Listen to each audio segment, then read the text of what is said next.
Hi, this is Asa, and welcome to my audio experience.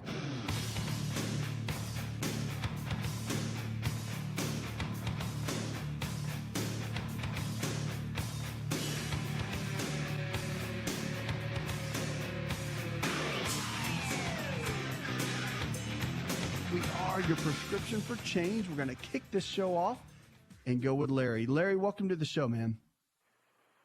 Hello, Dad. How you doing? I'm living well. What's up? How can I help? Yeah, I'm really concerned about high blood pressure. I drive trucks, and me, and not only me, but a bunch of my friends are on blood pressure medication. And I know that there's got to be some alternative that I can take besides drugs. And also, it also affects you sexually because it drops your blood pressure, the drugs that you take. So I was wondering what alternative could I do, or is there something that I know that I can do to offset this? Yeah, I mean, with high blood pressure, it just depends. I mean, like I said, there's different medications that you can take, and depending on what your doctor has you taking, you can, a lot of times, if you're having any kind of sexual dysfunction or if it's affecting you in a negative way, you can always talk to your doctor, and they can switch around the medications. Have you done that to see if to try some different classes of blood pressure medication to see if it helped improve this situation? Not yet. Yeah, that's always good to do because there are multiple classes of drugs that can help with blood pressure. And, you know, like the beta blockers, anything ending in OL, okay, like metoprolol, those drugs can typically, they can cause some erectile dysfunction issues, and something you got to be careful for. And they can switch over to, you know, depending on what your blood pressure has been running, they can put you on other medications, you know, like an ACE inhibitor. I mean, there's other classes that can work, and they have their own side effects too, but sometimes you don't have to deal with those side effects. Everyone's different, and that's why they can kick around that. Now, if you want to know more of a natural way of handling these kind of things, there are some things out there that can help. However, I'm a big fan. If your doctor has you on something, you know, you need to stay on it. And if you want to do anything different, make sure you work with them and talk with your doctor about any options, because blood pressure is not something you want to play around with. And many times, even if you want to go in a natural route, sometimes depending on how high your blood pressure has been, it's good to be on something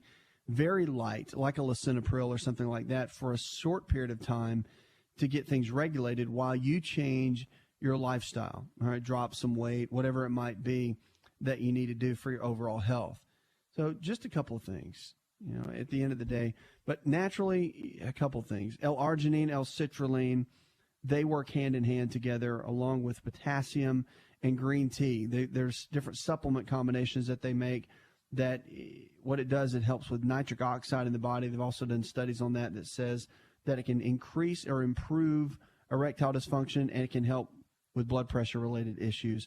So, I mean, that's something you might want to look into, do some research on in those supplements.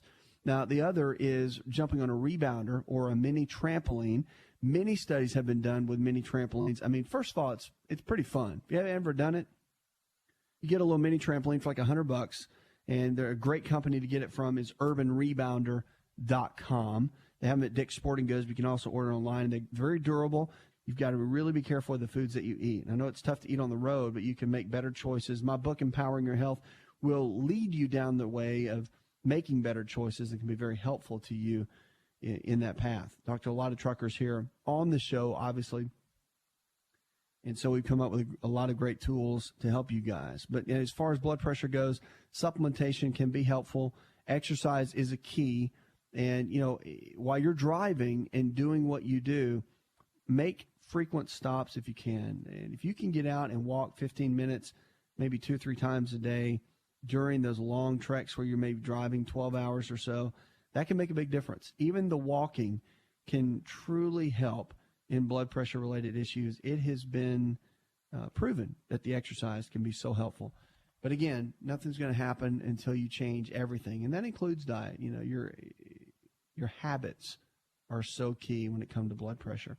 Genetics play a little bit of a role, but it's habits, weight, and the overall picture, I guess is what I'm trying to say. Okay, keep me posted how it goes in your new lifestyle choices and working with your doctor. You can always email me, 888-283-7272. Lines are open. Got questions about your health? We'll take them right now. You can always shoot me that email, and we'll be glad to take your calls. 888-283-7272. Chris in Cincinnati, Ohio writes, I've been struggling with high blood pressure and high cholesterol. Well, we just tackled, Chris, the blood pressure related issue. And if you're looking from a more natural perspective, and that's what we just talked about. Let's talk about cholesterol for a minute, because cholesterol and high blood pressure goes hand in hand. And when you are looking at the two, you have to make sure, obviously, if you tackle one, you've got to look at the other with many people. A lot of times people are on statin drugs that are also on high blood pressure medication. So really the two go hand in hand when you're working through those. So cholesterol, let's talk about it. One of the big issues with cholesterol, they say it's genetic. It's really more lifestyle. It's really more to do with the foods that you eat every single day. That makes a huge difference.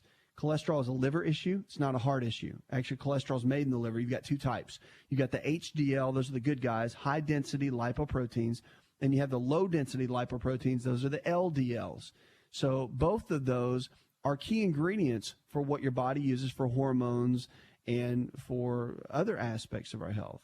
You want to have the HDLs about 50 to 70 on the blood test. You want to keep the LDLs under 100. And that's for overall cholesterol health. Now, getting it too low can be a challenge, so make sure you don't get it too low, even working with your doctor. So just make sure that you stay hand in hand with them.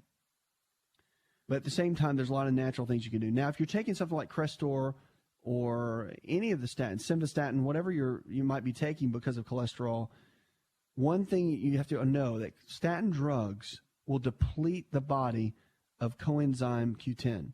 Coenzyme Q10 is very heart protective, and that's why people that start taking statin drugs over a long period of time can have some instabilities in their heart. And when you have instabilities in your heart, that obviously not a good thing, right? It goes opposite of what we're trying to accomplish. So supplementing with CoQ10, talk with your doctor. It's pretty standard of care now with physicians that are giving statin drugs to put someone on CoQ10, 50 milligrams minimum. Some even go for 100 milligrams, but just check with them and keep on that. That's the research that's out right now. But cholesterol, we've known for years that eggs are the top cholesterol-lowering food that we have, and it's in the yolk. The yolk actually creates, has two components in it that actually creates almost a shearing method to get rid of the plaqued arterial walls. So 2 to 3 organic eggs every single day cooked in coconut oil or butter can actually be extremely beneficial. Now, if you don't want to cook them, throw them raw into a smoothie. Another great way to do it. A lot of times that's how I take my eggs. The less you cook the egg, the more intact the protein is, the better it is for you. So just a couple of things to think about when it comes down to keeping those cholesterol issues where they need to be. Red yeast rice, that's actually what they based a lot of the statin drug research on.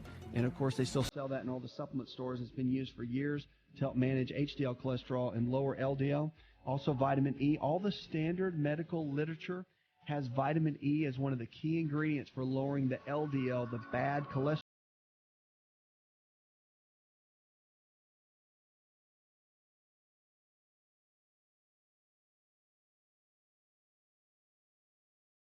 A copy of my best-selling book for free to help you in your health journey today. I'll pay for the book. All you do is just cover the small shipping and handling costs. Go to asarx.com and get your free book today.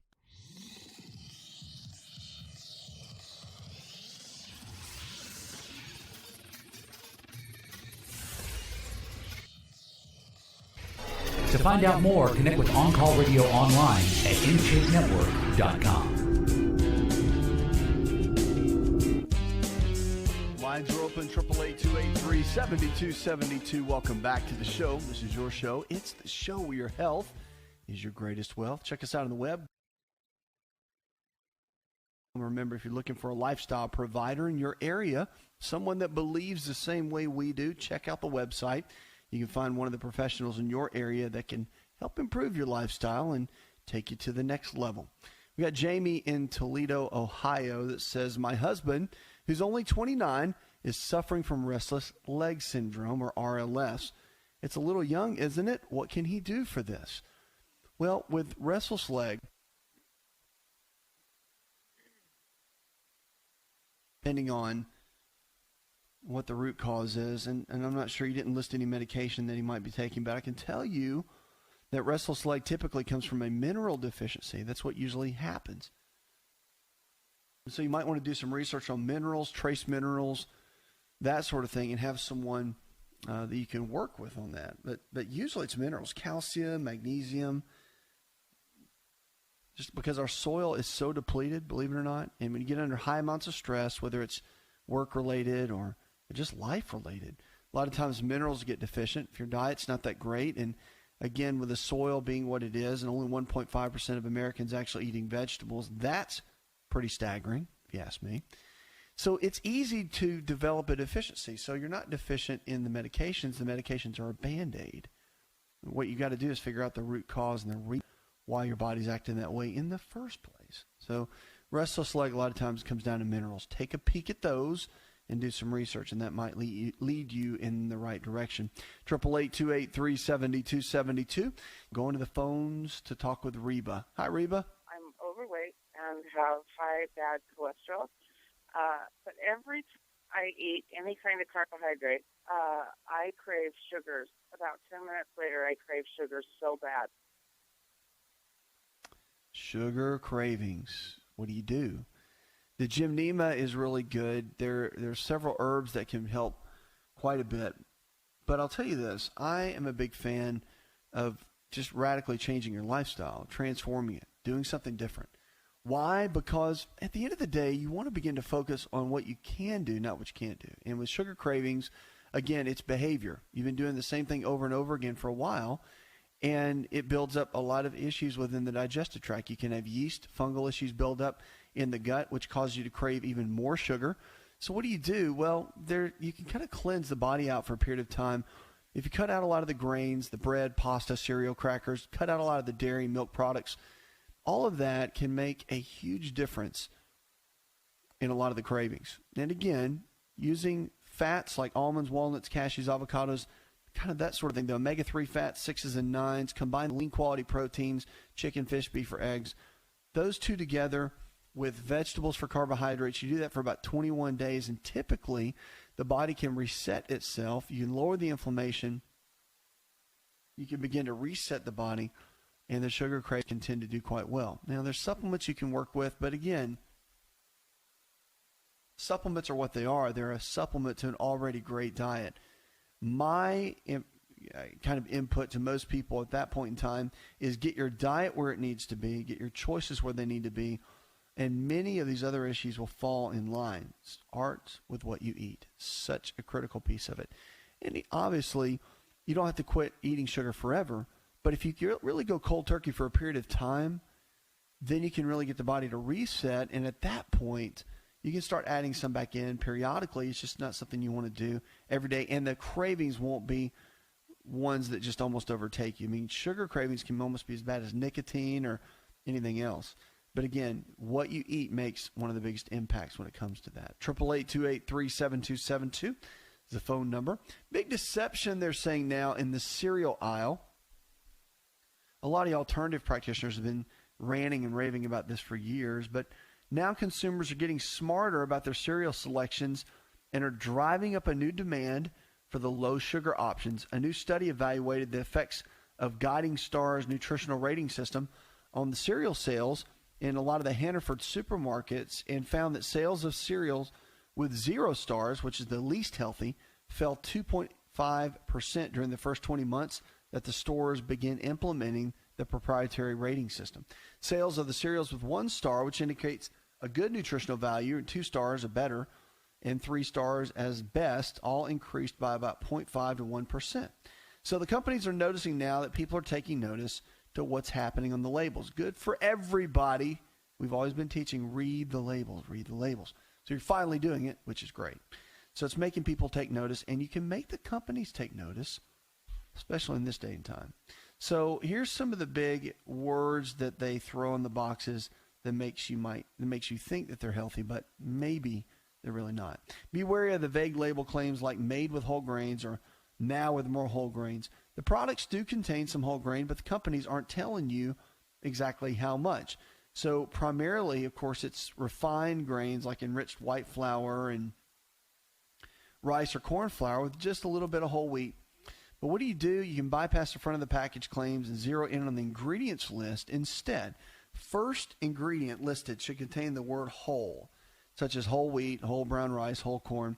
Oats are an exception. They don't usually state whole since they're almost always whole grain by default. So if the first ingredient is whole, you know the product is primarily whole grain. If the product states that it's 100% whole grain, even better, but that guarantee is a little bit slighted. So added sugar is another big one to look out for. Most cereals contain no more than 2 teaspoons of sugar, about 8 grams. If a cereal does not contain dried fruit, then the sugar content will likely be much higher. So look for the total grams of sugar. That's a big one.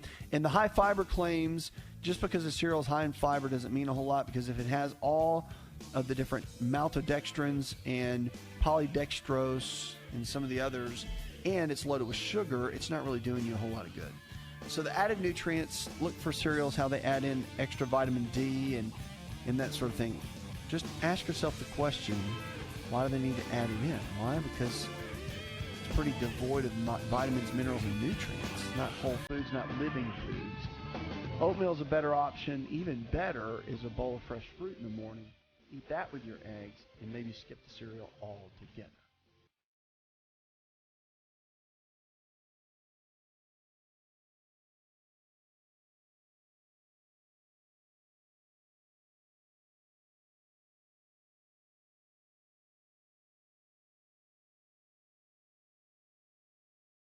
Did you know that you can listen to the Asa Rx audio experience on Spotify and Pandora?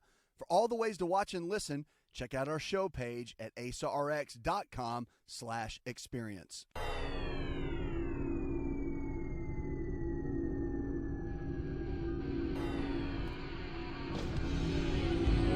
To find out more, visit the show online, InShapeNetwork.com.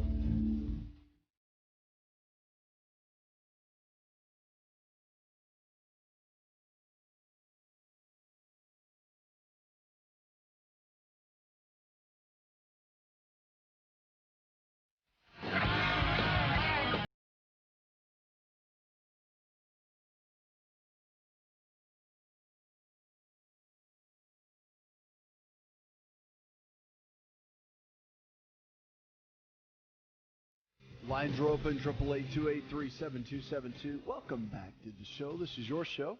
It's a show where your health is your greatest wealth. What are you struggling with? Let's talk about it. Diabetes, heart disease, arthritis, fibromyalgia, losing weight, having more energy, getting to the fitness level that you want to be, whatever it might be, realize that your body can change. You have to be willing to transform, and it starts with the way you think every single day. Rick, we're starting with you. How can I help? I'm having trouble with numbness in the back of my right shoulder, and numbness under my right arm, and numbness on my back on the right side of the spine. So if you're getting a lot of numbness in those areas, one thing I would do first and foremost, you definitely want to get it checked out. You can go the route with your family physician, have them take a look at it, which is a good way to go. And I would also get it looked at from a chiropractic physician, definitely at some point, just because it may be non-surgical. It might just be some issues in, with the spine and some of the nerves, and that can be easily corrected, non-surgical. And so that's a great way to go. But if you go that route, see your family physician and see a chiropractic physician, you'll do well, because you're going to get great input and insight with where the body's going at that point. So at the end of the day, it's a great spot to begin with. Now, again, depending on the root cause of it, if it's wear and tear, if it's from your job or a certain posture that you've had over the years, or if you had an accident, all that matters, and they'll be able to evaluate through that and figure that out. But the numbness, obviously is nerve related. And so someone needs to look at it from a neurological perspective to be able to put 2 and 2 together. So, again, that's the point. 888-283-7272. Lines are open with questions about your health. Give me a call right now or go online. Ronnie, you're next with us. How can I help? I'm an over-the-road truck driver, and I had started out trucking at 205 pounds, and I have lost down to about 183. And I try to work out in the truck, and I say something about healthy fats out of things like nuts to help promote muscle growth.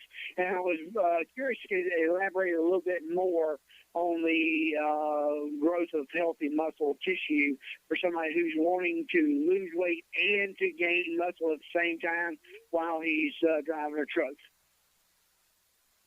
All right, so that's a great question.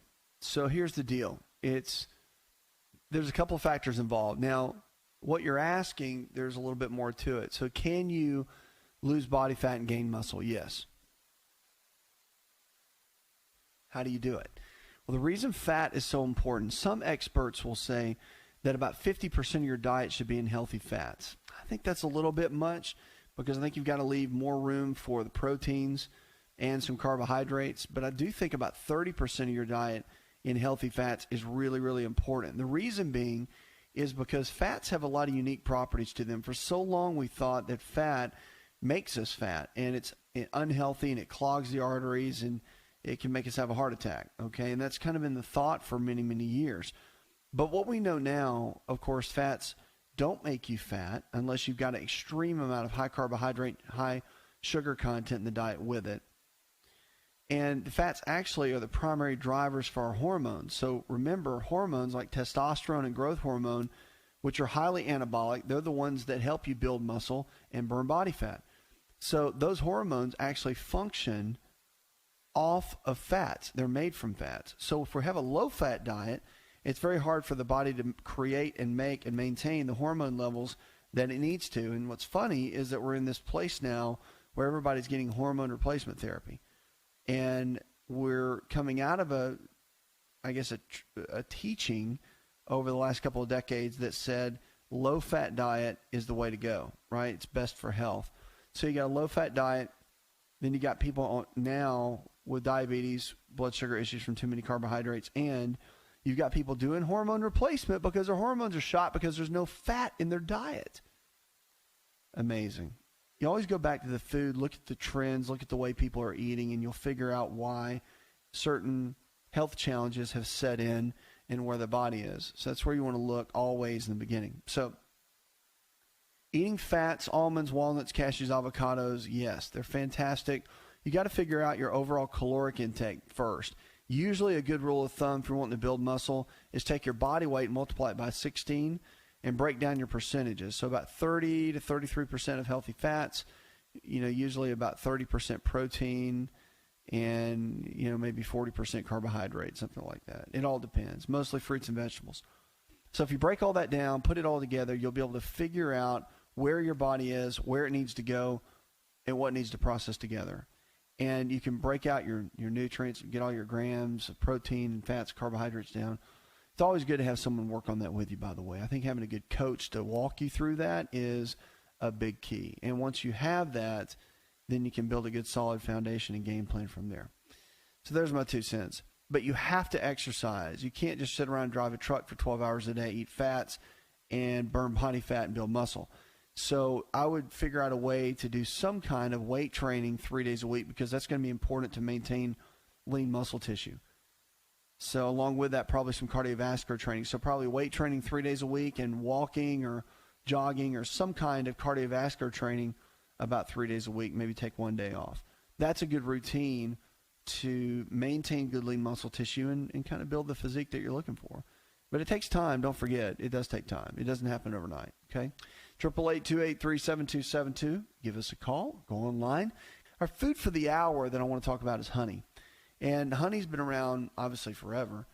And there's been mixed reviews, really, about raw honey and what it can do for us. But the health benefits of honey are pretty amazing. And they're even starting to do studies on it about the benefits of it. But remember, raw honey contains these small amounts of resins found in these propolis, which is called bee glue, okay, which actually is a complete mixture of resins and other substances that honeybees use to seal hives and make it safe from bacteria and these microorganisms. Honeybees make the actual honey, and of course, it has these plant resins in the secretions. Beekeepers a lot of times will use special screens around the inside of the hive boxes to trap these resins because the bees can spread the substance all over. Well, the resins that are found are amazing. Researchers have actually discovered that these substances prevent colon cancer in animals by shutting down the activity of two enzymes.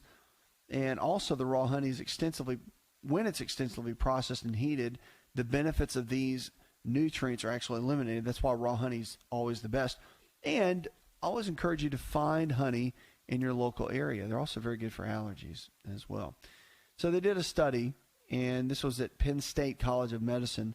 They asked parents to either give honey or honey-flavored or dextromethorphan, which to the children, okay? And so the first night, children did not receive any treatment. Following night, they received a single dose of buckwheat honey or the flavored cough medicine or no treatment. And so what happened was parents were asked to report what happened. Well, here's the significant improvements that were found in the honey supplemented children. Remember, there's a placebo given too. In the honey supplemented children compared with the cough medicine children, they averaged about 10% better in the results. So the cough was suppressed, and this was all in children 2 years and older, since the FDA recently recommended that children under 6 should not be given over-the-counter cough and cold medicines. Good for them, due to potentially harmful side effects. You think?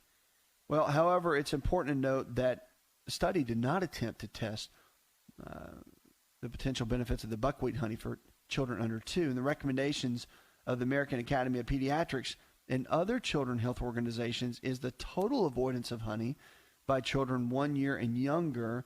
It makes good sense because of the whole potential for the botulism issue that could be just absolutely a catastrophic event for a young infant. So the International Symposium recently actually discussed the likely benefits of honey. Here's some of the things that they found. Pretty interesting, actually. They said the different varietals of honey possess a large amount of friendly bacteria, so they contain a lot of probiotics. And in that, they can unlock a lot of the enzymes which help break down and help you break your foods down. And they said because of this, repeated metabolic stress from cortisol, which, by the way, they're saying the honey helps lower cortisol, but they're saying that repeated metabolic stress from cortisol produced when less than optimal liver glycogen stores are available during sleep leads over time to an impaired glucose metabolism, insulin resistance, diabetes, and increased risk for cardiovascular disease and diabetes. They also found, which I thought was interesting, that honey boosts immunity, and research conducted by several hospitals in Israel found that honey effective in decreasing the incidence of acute febrile neutropenia when given a certain amount of honey, which is fascinating in itself. 32% of the cancer patients involved in this immune study reported an improved quality of life. So it also improves athletic performance and can heal wounds. A lot of great benefits. They're saying a spoonful a day of honey keeps free radicals at bay. That's a nice little quote. American Chemical Society in Anaheim, California did a study, and they found that a tablespoon of honey every single day makes a huge difference. It's also helpful for people with high cholesterol and type 2 diabetes. They did a study actually with 15 subjects, and they found that their C-reactive protein, which acts as an inflammation marker, was lowered tremendously just by taking a tablespoon of honey a day. Raw honey is powerful. We'll be right back.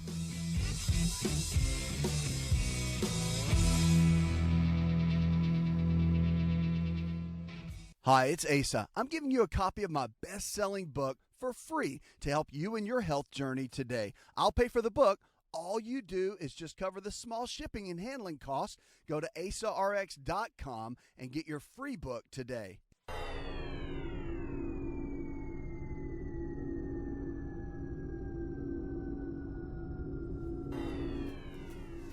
Connect with On Call Radio and watch On Call TV at InShapeNetwork.com.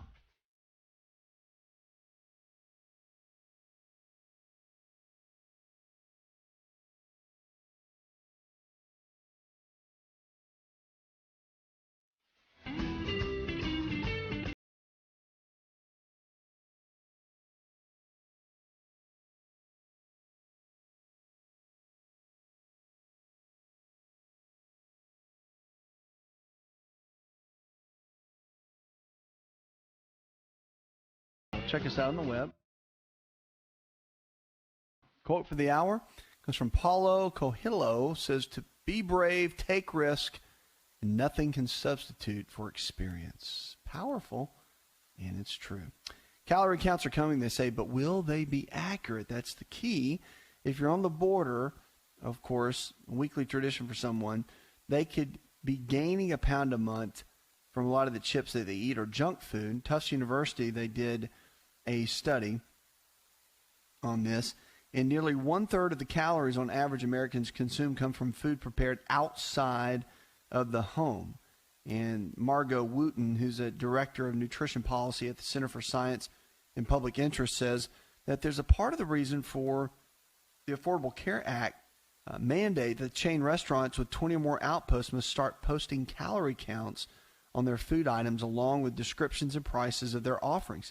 If people are more aware of the number of calories they're eating, the theory goes that they'll be more able to control that number. But, of course, there's regulation, they're saying, of the count's accuracy. So how accurate can the calorie counts actually be? Well, the FDA kind of laid out some laws, and they said the implementation of some new rulings will be delayed. But, of course, one aspect of the delay implementation is that the regulators are still trying to determine how accurate they can be in this. So the FDA refused to clarify on this. Sheila Burgess said in kind of a briefing, she said the FDA already regulates some calorie counts in various foods and the packaged foods you buy from the grocery store. But in those cases, the FDA has ruled that the counts have to be within a window of about 20%. So again, it's all coming down the pipeline, and FDA is not intending to impose unrealistic regimens on kind of the calorie counting, but they do want it to be something that can improve overall health for many Americans. And I mean, I think it's extremely important. And, you know, again, one thing I think is kind of interesting about it is that movie theaters are exempt from the rule. So you can have 1,000 calories in a big thing of popcorn, and then they don't have to tell you. I think it ought to be on everything, because as Americans, as we continue to go into this whole cycle, eating and the overweight issue is only growing. I mean, it's like stress levels are going up. People are struggling even more. They're eating out more because they don't have time to even make anything at home. That's what the claims are. I think you can always make time, but that's what the gist of the rule of thumb is. And because of that, as people are learning what labels even mean, because I mean calories, a lot of people don't even know what that is. So understanding what they mean, how to put them together, and understand them appropriately is always the important piece of it. So again, I think it needs to be on everything. I don't think there needs to be any exemptions. But I think it should help most people, especially if they're counting calories and they're understanding the concept of that, to be able to regulate their weight is going to make a huge difference, tremendous difference actually, in many people's health. And hopefully that's going to continue. That's my hope anyway. 888-283-7272. Let's go to Linda. Hi, Linda. Welcome. I'm having trouble with, I guess it's my thyroid, keeping a sore throat all the time. Well, if you've got a sore throat often, I mean, it could be the thyroid, but maybe not. A lot of times it could be just a chronic infection that could be in there. There's several issues. I would get some lab work done, find out what the numbers are, and maybe even get a small culture if you've got any concerns. If it's red and inflamed, you might want to just get it checked out and be able to rule out certain bacteria that might be in there. And then the appropriate treatment can really go from there. I mean, if you want to talk to your doctor about some natural ways to be able to support something like that, first you got to figure out, is it bacterial? Is it yeast related? You know, what is it? And then there's things like natural silver that can be helpful. It's a strong, powerful natural antibiotic that your doctor can talk to you about. I mean, there's so many variables on the natural side. You've got to look and find out what that is. High amounts of vitamin C can work great. Are you taking enough vitamin D3? So there's a lot of questions that need to be answered. But I think you start with getting some labs done, find out what the numbers are, and then build a good solid plan from there. Okay, 888-283-7272. Check us out on the web. Prevent breast cancer is kind of a hot topic. And middle-aged women, they're saying there's some new tips they can start in their 20s that can really help on the prevention side. So women who want to help prevent breast cancer when they're in the middle age must begin in their 20s, a new U.S. researcher advises. So unfortunately, college-age women generally do not consider themselves at risk for breast cancer. Dr. Isabel Mercier, who's a research assistant and professor at the University of Sciences in Philadelphia, she made this statement. She said, however, there are several risk factors that contribute to the development of breast cancer that need to be understood early in life to prevent the development of breast cancer down the road. So women in their early 20s need to know some of the risk factors. So number one is a family history. Obviously, you want to know that. The other is obesity. It's responsible for about 20% of cancer-associated deaths in women.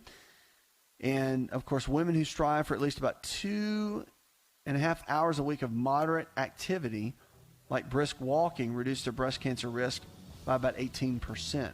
Pretty amazing. If a female averages a drink a day, her risk of breast cancer increases by 11%. And studies, they really show that alcohol has a strong estrogenic activity. Big deal. So be cautious with that. Puts another hour in the charts. I'd like to thank our producer, John Garrison, our engineer, and the rest of the team. Go tell one person something you learned on this show, and together we can change the health of our friends, our families, and our communities. You're listening to America's Lifestyle. Did you know you could listen to the Asa Rx audio experience on Spotify and Pandora? For all the ways to watch and listen, check out our show page at asarx.com/experience. Hi, it's Asa. I'm giving you a copy of my best-selling book for free to help you in your health journey today. I'll pay for the book. All you do is just cover the small shipping and handling costs. Go to asarx.com and get your free book today. This episode is over, but check episode notes for links to products and services you've heard about on this episode. Thanks for listening and subscribing. Please share the Asa Rx audio experience with others and stay in touch by giving us your comment or review.